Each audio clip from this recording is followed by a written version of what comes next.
दुपारच्या बातम्यांना आता सुरुवात करूयात। अंबरनाथ आणि अकोटमधलं एमआयएम आणि काँग्रेससोबतच्या युतीचं प्रकरण ताजं असतानाच आता अशीच आणखी एक युती समोर आली आहे। बीड जिल्ह्यातील परळी नगर परिषदेमध्ये शिवसेना, राष्ट्रवादी आणि एमआयएम अशी नवीन युती साकारली आहे। गटनेता निवडीसाठी हे तिन्ही पक्ष एकत्र आलेत। या नवीन गटात नगराध्यक्ष राष्ट्रवादी काँग्रेस अजित पवार पक्षाचे 16, शिवसेना शिंदे पक्षाचे 2, एमआयएमचा 1 आणि अपक्ष 4 अशा 24 जणांचा समावेश आहे। यामधून गटनेतेपदी राष्ट्रवादीचे तालुकाध्यक्ष वैजनाथ सोळंके यांची निवड करण्यात आली आहे। विशेष म्हणजे याच एमआयएम सदस्यांनी निवडणूक प्रचारादरम्यान पंकजा मुंडे आणि धनंजय मुंडेंवर आक्षेपार्ह शब्दात टीका केली होती।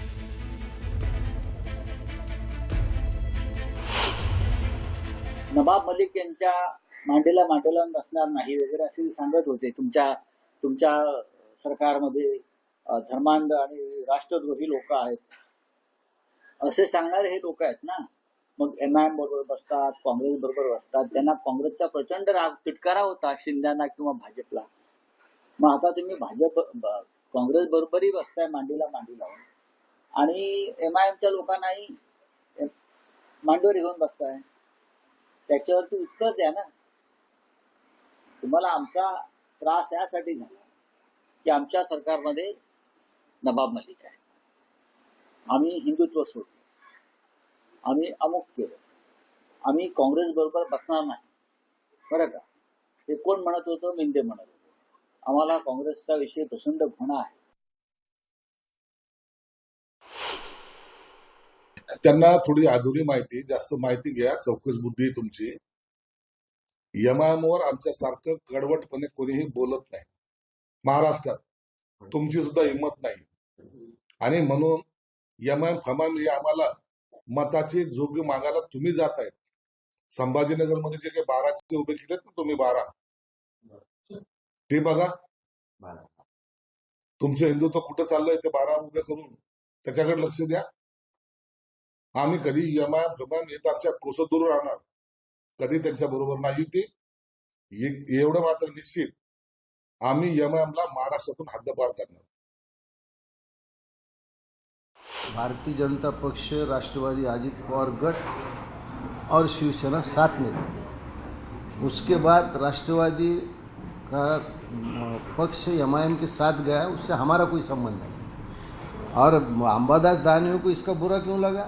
अंबादास दानवे तो खुद एमआईएम के लोगों के वोट के ऊपर चुन के आया है। ये लोगों ने छत्रपति संभाजीनगर महानगर पालिका में तो मुस्लिम कॉन्ट्रैक्टर उन्होंने लाए। तो अंबादास दानवे को कब ये चिंता होने लगी कि शिवसेना एमआईएम के साथ गए? हम एमआईएम के साथ बिल्कुल नहीं गए। हमारा वहाँ स्वतंत्र राष्ट्र, हाँ राष्ट्रवादी उनके साथ है, वो उनका सवाल है। परळीमध्ये जो गट नगरसेवकाचा फॉर्मेशन केलेला आहे, एमआयएम शिंदेचा गट आणि राष्ट्रवादी अजितदादाचा गट असा एकत्र आहे। ह्यात शिंदेंना राष्ट्रवादी चालत नव्हती, ती त्यांच्या मांडीला मांडी बसून होते। ह्या शिंदेचे लोक एमआयएम विषयी किंवा मुसलमानांविषयी बोलतात, हे त्यांच्या बरोबर सोबत आलेले। मला असं वाटतं दिखाऊपणा, ढोंगी धर्मवाद अशा पद्धतीनं शिंदे गट याच्यामध्ये निर्माण करू पाहतो, हे मी त्या परळीच्या माध्यमातून जनतेसमोर आणू इच्छितो। परळीनंतर बीडमध्ये देखील शिंदेंची शिवसेना, एमआयएम, काँग्रेस आणि राष्ट्रवादी अजित पवारांच्या पक्षानं आघाडी केली आहे। बीड नगरपालिका निवडणुकीत स्वतंत्र लढलेल्या एकमेकांच्या विरोधात प्रचार केलेल्या पक्षांनी गटनेता निवडताना युती केली आहे। शिवशाहू फुले आंबेडकर आघाडी स्थापन करत त्यांनी 25 नगरसेवकांचा गट स्थापन केलाय। बीड नगरपालिका निवडणुकीत शिंदेंच्या शिवसेनेच्या 3 नगरसेवकांसोबत एमआयएमचे शेख इलियास हे नगरसेवक या गटात सहभागी झालेत।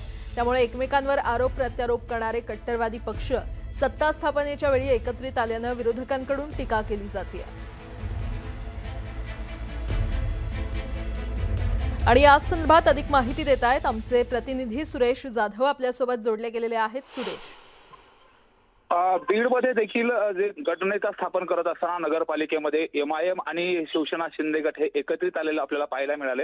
विशेष म्हणजे जिल्हाधिकारी कार्यालयामध्ये जी गटनेता नियुक्त करण्यात आलेला शिवशाहू फुले आंबेडकर आघाडी स्थापन करण्यात आली, त्या आघाडीमध्ये MIM देखील सहभागी झालेले आहे. या अगोदर जर बघितलं तर बीड नगरपालिका निवडणुकीमध्ये MIMने शिवसेना शिंदे गटाच्या विरोधामध्ये प्रचार केलेला होता, तोफा टाकलेल्या होत्या, आरोप प्रत्यारोप केले होते आणि टीका केल्यानंतर आता सत्ता स्थापनेच्या वेळी ज्यावेळेस उपनगराध्यक्षपदाची निवड होणार आहे आणि बहुमताचा आकडा जुळवत असताना राष्ट्रवादी अजित पवार गटाकडून जो गटनेता स्थापन करण्यात आला त्यामध्ये MIM देखील सोबत आले. परळीमध्ये देखील तशाच पद्धतीची घटना घडलेली आहे. त्यामुळे MIM पक्ष असेल, त्याचबरोबर शिवसेना शिंदे गट असेल, हे नगरपालिका निवडणुकीत प्रचार करत असताना वेगवेगळे अजेंडे मिळवतात. मात्र प्रत्यक्षात सत्ता स्थापनेच्या वेळी दोन्ही एकत्रित येत असल्यानं चर्चा होते. साहजिकच या झालेल्या स्थानिक पातळीवरची जी आघाडी आहे याचा परिणाम आता महानगरपालिका निवडणूक सुरू आहे आणि या महानगरपालिका निवडणुकीमध्ये तत्व, निष्ठा, त्याचबरोबर जे पक्षाचे ध्येय धोरण आहेत या संदर्भात बोललं जातं. तरी अशा पद्धतीनं होतं का असा देखील सवाल आता मतदारासह विरोधक देखील उपस्थित करतायत. बरं सुरेश, धन्यवाद या संपूर्ण माहितीसाठी. पुढची बातमी. अंबरनाथमधील फुटीर नगरसेवकांविरोधात काँग्रेस पक्ष कायदेशीर कारवाई करणार आहे. भाजपमध्ये गेलेल्या नगरसेवकांचं नगरसेवक पद रद्द करण्यासाठी कायदेतज्ञांचा सल्ला काँग्रेसकडून घेतला जातोय. कोणत्याही परिस्थितीमध्ये भाजपमध्ये गेलेल्या नगरसेवकांचं नगरसेवक पद रद्द करायचंच असा निर्णय काँग्रेस पक्षानं घेतलाय. कायदेतज्ञांच्या सल्ल्यानं न्यायालयीन लढाई लढण्यात येणार आहे. अगदी सर्वोच्च न्यायालयापर्यंत लढा देण्याचीही तयारी काँग्रेसनं केली आहे. या प्रकरणी काँग्रेस आरपारची लढाई लढणार असल्याची माहिती काँग्रेसमधील उच्च पदस्थ सूत्रांनी दिली आहे.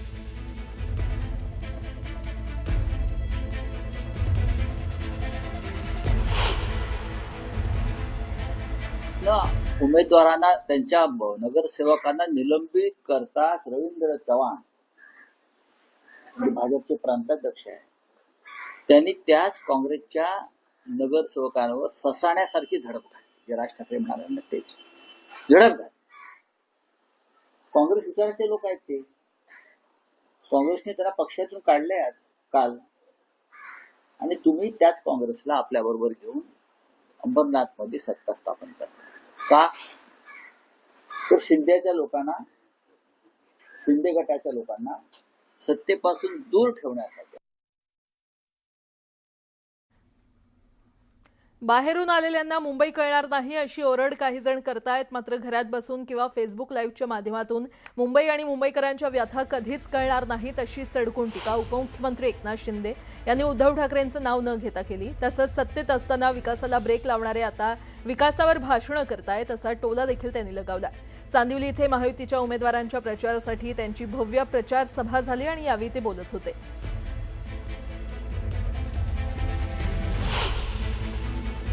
काही लोक म्हणतात की बाहेरून आलेल्या नेत्यांना मुंबई कळत नाही असं म्हणतात. मी आपल्याला सांगतो, मग घरात बसून राहणाऱ्यांना मुंबई कळते का? फेसबुक लाईव्ह वरून मुंबई कळते का? अरे हा एकनाथ शिंदे डीप क्लीन ड्राईव्हला रस्त्यावर उतरला. कधी पाहिलं होतं रस्ते पाण्याने धुताना? या मुंबईमध्ये ते पण मुख्यमंत्री असताना नाले सफाई करताना मी स्वतः नाल्याजवळ गेलो. का जायचं नाही म्हणाले? हे काय मुख्यमंत्र्याचं काम असतं का? मग काय मुख्यमंत्र्याचं काम घरी बसायचं असतं का? मुंबई महापालिकेच्या रणांगणात टीकेचे बाण सोडले जात आहेत. मुंबईत जन्माला येऊन म्हातारे व्हायला आले तरी अजून मुंबईचा विकास करू शकले नाहीत असा जोरदार टोला मुख्यमंत्र्यांनी ठाकरे बंधूंना लगावलाय. नागपुरात तर्री पोहे विथ देवाभाऊ या कार्यक्रमात ते बोलत होते. गुरुवारी ठाकरे बंधूंच्या संयुक्त मुलाखतीचा पहिला भाग प्रसारित झाला. देवेंद्र फडणवीस आणि मंत्रिमंडळातील इतर मंत्री मुंबई बाहेरचे असल्यानं मुंबईतल्या समस्या आहेत तरी काय अशी टीका राज ठाकरे यांनी केली होती. यावर मुख्यमंत्री काय म्हणाले पाहूया. आता जे मुंबईला जन्माला येऊन आता म्हातारे व्हायला लागले तरी विकास करू शकले नाही, ते काय विकास करणार आहेत? जो काही विकास बघा, एक गोष्ट तर मान्य करावी लागेल, मुंबईच्या विकासामध्ये पहिलं नाव कोणाचं घेतलं जात असेल तर ते नितीन गडकरींचं घेतलं जातं, ज्यांनी 55 उड्डाणपूल तयार केले, वरई बांद्रा सीलिंग तयार केली आणि त्यानंतर मुंबईचा 360 डिग्री विकास हा मोदीजींच्या नेतृत्वाखाली मी आणि एकनाथ शिंदेंनी केला.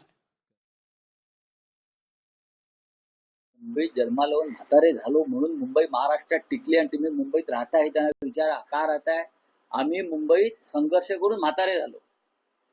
बरं का, आमची एक आधीची पिढी स्वर्गवासी झाली, शहीद झाली, म्हणून तुम्हाला या मुंबईमध्ये बसून महाराष्ट्रावर राज्य करता येते मिस्टर फडणवीस. आता तुम्ही तरुण आहात, अजून नागपूरचा काय विकास केला? लोक तुम्हाला दारातून हाकलून देतात, मी बघितलं काय.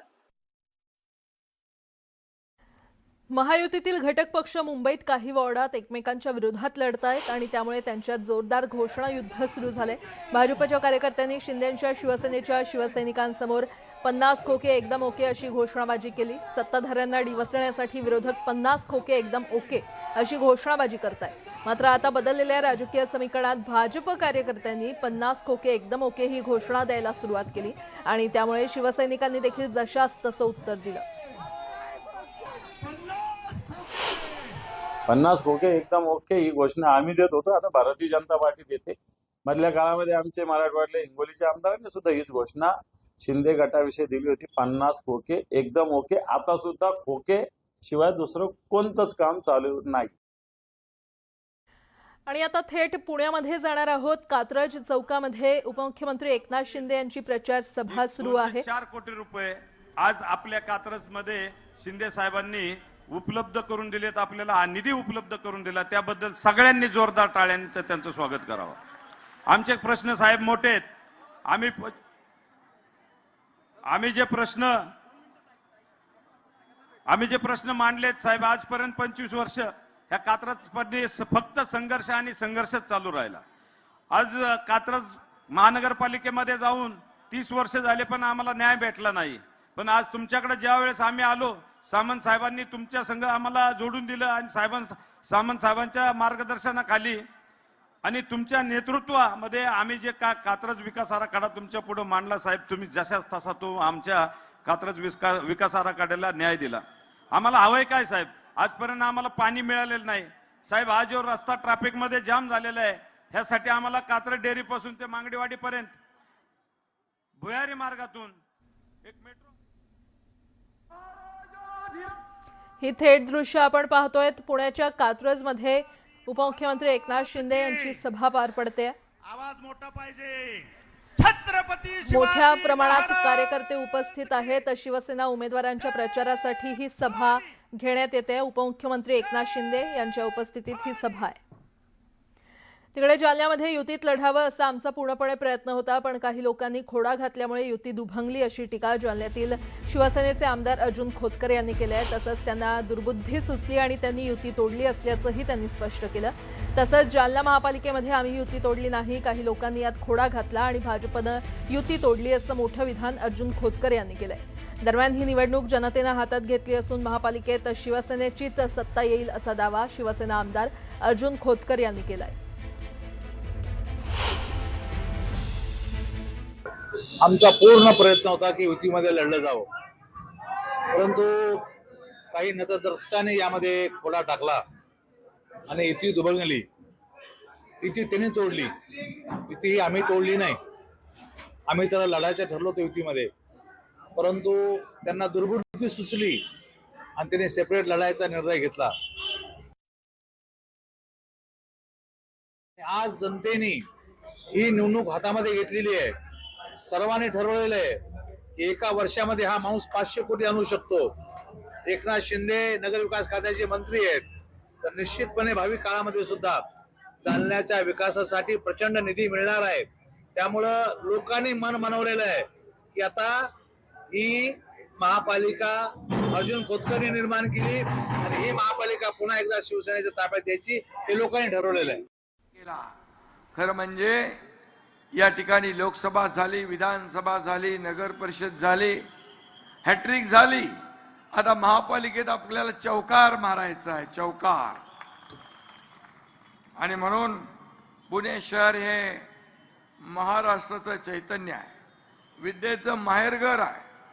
आपल्या महापालिकेने अमृत महोत्सवी वर्षात पदार्पण केलेला आणि ही बाब आपल्या सगळ्यांसाठी अभिमानाची आहे. आणि म्हणून खऱ्या अर्थाने या अमृत वर्षात काय द्यायचं असेल तर विकासाचं अमृत आपल्याला पुण्याला द्यावं लागेल, विकासाचं.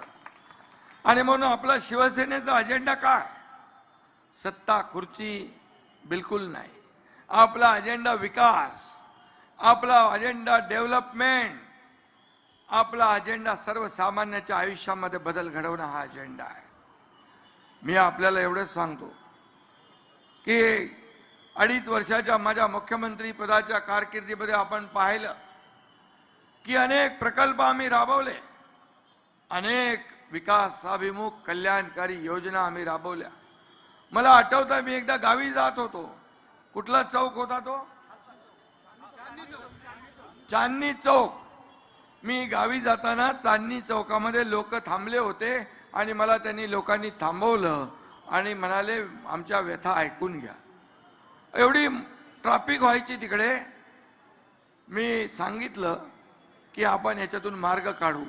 मी जाता जाताच सगळ्या अधिकाऱ्यांना फोन केले, सगळ्यांना सूचना दिल्या. गावावर येताना पुन्हा तिकडे थांबलो आणि त्या चांदणी चौकातली ट्रॅफिक आता दूर झालेली आहे ना.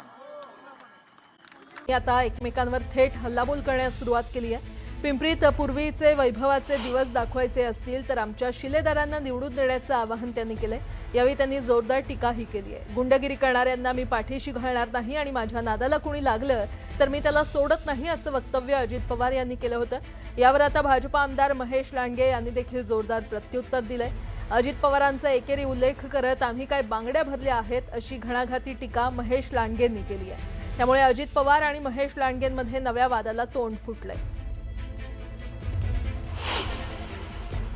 पुन्हा जर पिंपरी चिंचवडकरांना पूर्वीचे वैभवाचे दिवस दाखवायचे असतील तर तुम्ही ह्या महानगरपालिकेमध्ये जिथं जिथं आम्ही राष्ट्रवादी काँग्रेस पक्षाचे उमेदवार उभे केलेले आहेत, सुरक्षित सांगवी करण्याच्या करता, पारदर्शक कारभार करण्याच्या करता ह्या सगळ्या शिलेदारांना तुम्ही निवडून द्या. मी इथली दादागिरी, गुंडगिरी कोण किती मोठ्या बापाचा असू द्या मी मोडून दाखवीन. मी नेहमी महाराष्ट्राला सांगतो, ज्या गावच्या बोरी त्याच गावच्या बाबडी. एक तर मी कुणाच्या नादाला लागत नाही, पण कुणी जर माझ्या नादाला लागलं तर मी त्याला सोडत नाही. तुम्हाला अख्ख्या महाराष्ट्राला माहिती, मी जर कुणाचं ठरवलं तर त्याचा कार्यक्रमच करतो. अरे तू कार्यक्रम करतो तर आम्ही काय बांगडे घातलं? अरे आमचे या रणरागिणी तुझा कार्यक्रम करतील. या आमच्या लाडक्या बहिणी आहेत. लाडक्या बहिणींच्या नावावर मतदान मागताना या लाडक्या बहिणी आमच्या देवा भाऊच्या आहेत, आमच्या सगळ्यांच्या लाडक्या बहिणी आहेत. आमच्या लाडक्या बहिणी आहेत या. अरे याच कार्यक्रम करतील तुझ्या. तू बाकीच्या कार्यक्रमाच्या नादी नको लागू आमच्या. दरम्यान अजित पवार आणि महेश लांडगेंमध्ये झालेल्या आरोप प्रत्यारोपांच्या मुद्द्यावर आता रोहित पवार यांनी देखील भाष्य केलंय.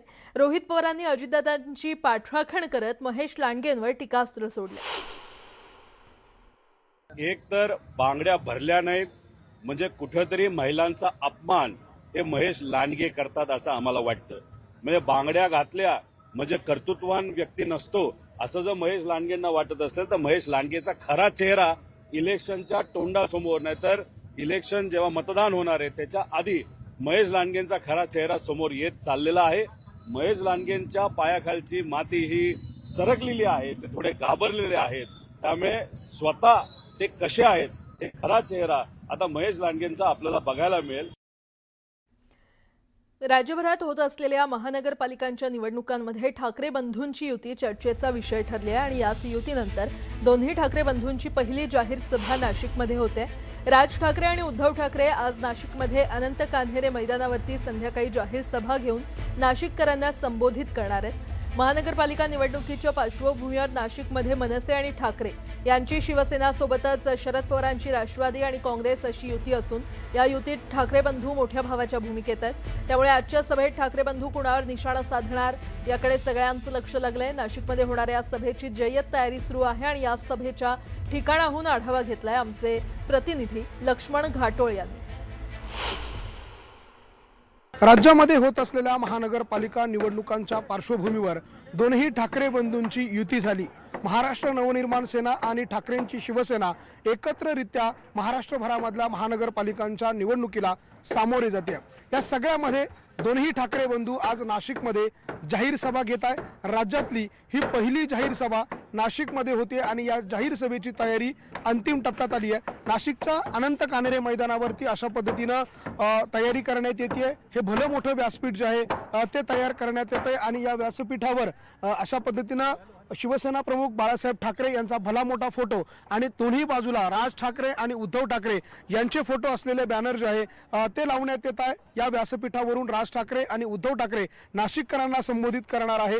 त्यांच्या निशाण्यावरती नेमकं कोण असणार हे या संध्याकाळी होणाऱ्या सभेतून समोर येईल. मात्र तत्पूर्वी अशा पद्धतीची जय्यत तयारी या अनंत कानेरे मैदानावर करण्यात आलेली आहे. समोरच्या बाजूला आपण ही दृश्य बघतोय नाशिकच्या अनंत कानेरे मैदानातली, ज्या ठिकाणी राज ठाकरे आणि उद्धव ठाकरे यांच्या सभेची तयारी जी आहे ती सुरू असल्याचं आपल्याला दृश्यांमध्ये पाहायला मिळतंय. जवळपास 25 ते 30 हजार लोकांची आसन व्यवस्था असलेलं हे मैदान आहे आणि या मैदानावरती ठाकरे बंधूंची तोफ धडाडणार आहे. पहिली सभा महाराष्ट्रातली ही नाशिकमध्ये होते. त्यामुळे संपूर्ण राज्यभरातल्या मनसैनिकांचं आणि शिवसैनिकांचं या सगळ्या सभेकडे आणि विशेषतः राज ठाकरे यांच्या भाषणाकडे आणि उद्धव ठाकरे यांच्या भाषणाकडे लक्ष लागलंय. त्यामुळे राज ठाकरे आणि उद्धव ठाकरे अर्थात हे दोन ठाकरे बंधू यांच्या निशाण्यावरती आजच्या सभेत नेमकं कोण असणार हे बघणं महत्त्वाचं असणार आहे. कारण नाशिकमध्ये सिंहस्थ कुंभमेळा होतोय आणि सिंहस्थ कुंभमेळ्याच्या पार्श्वभूमीवर भाजप असेल किंवा शिंदेची शिवसेना असेल या सगळ्याच पक्षांनी प्रचाराचा नारळ नाशिकमधून फोडलाय आणि त्यातच आता ठाकरे बंधू देखील आपल्या प्रचाराच्या तोफा नाशिकमधून धडकावणार आहे आणि म्हणून या सभेकडे सर्वांचं लक्ष लागलंय. लक्ष्मण घाटोळ, न्यूज 18 लोकमत, नाशिक. उद्धवजी आणि राजसाहेब हे आज नाशिकला जातील आणि पहिली सभा आहे. काल राजसाहेब ठाण्यात होते, कल्याण डोंबिवलीत होते. आता उद्धव साहेब उद्या संभाजीनगरला जातील. ठाण्यात सभा होईल. मुंबईत 11 तारखेला सभा आहे. अशा तऱ्हेने संयुक्त सभा आणि संयुक्त प्रचार रॅली सुरू आहे. पहिल्यांदा इतिहासामध्ये दोघं भाऊ एकत्र येऊन एका स्टेजवर बोलत आहेत. याचा अर्थ असा होतो की आता उद्धव ठाकरेची क्रेज संपलेली आहे. त्यांना आता साथीदार हवा आहे म्हणून ती सभा होते. वेगळं काही नाही, वेगळं पण काहीच नाहीये. आणि मला वाटतं ठरल्याप्रमाणे ती सभा म्हणजे पहिली जी गर्दी होत होती त्यापेक्षा काहीतरी दुप्पट तिप्पट गर्दी होईल असं काही समजण्याचं कारण नाही. आणि तेच मुद्दे, तोच विषय आणि तेच टोमणे यापेक्षा त्या सभेला जास्त महत्व प्राप्त होणार नाही.